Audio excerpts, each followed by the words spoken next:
Hello guys, আপনারা সবাই কেমন আছো? আশা করি সবাই ভালো আছো। তো আজকে আমি নতুন রেসিপি শেয়ার করছি আপনাদের। তো ঠান্ডার দিনের ফুলকপি, আলু আর মটরশুঁটি। তো প্রথমে এগুলো সিদ্ধ দিয়ে নিলাম, কেটে সব একটু লবণ দিয়ে সিদ্ধ দিয়ে দেওয়ার জন্য ঢেকে রেখে দিলাম। তো এখন আমি মশলাটা তৈরি করছি। তো প্রথমে লঙ্কার গুঁড়া দিয়ে দিলাম, তারপর লবণ দিলাম। এখন একটু বেশি হয়ে গেছে তাই লবণটা উঠিয়ে রেখে দিচ্ছি। আর তারপর হলুদের গুঁড়া দিয়ে দিলাম, জিরার গুঁড়া। আর এখন হলুদের গুঁড়া দিয়ে দেব। সেগুলা মিক্স করে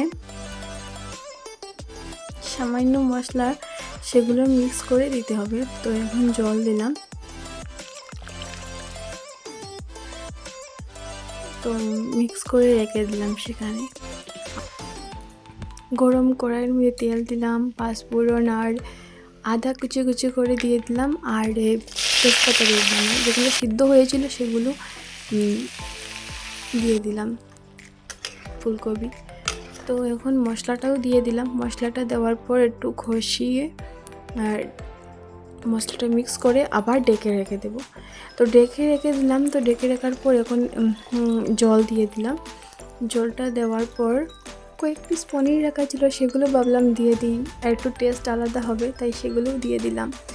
আর আমার রান্না অলমোস্ট হয়ে গেছে। তো দেখো কীরকম হয়েছে।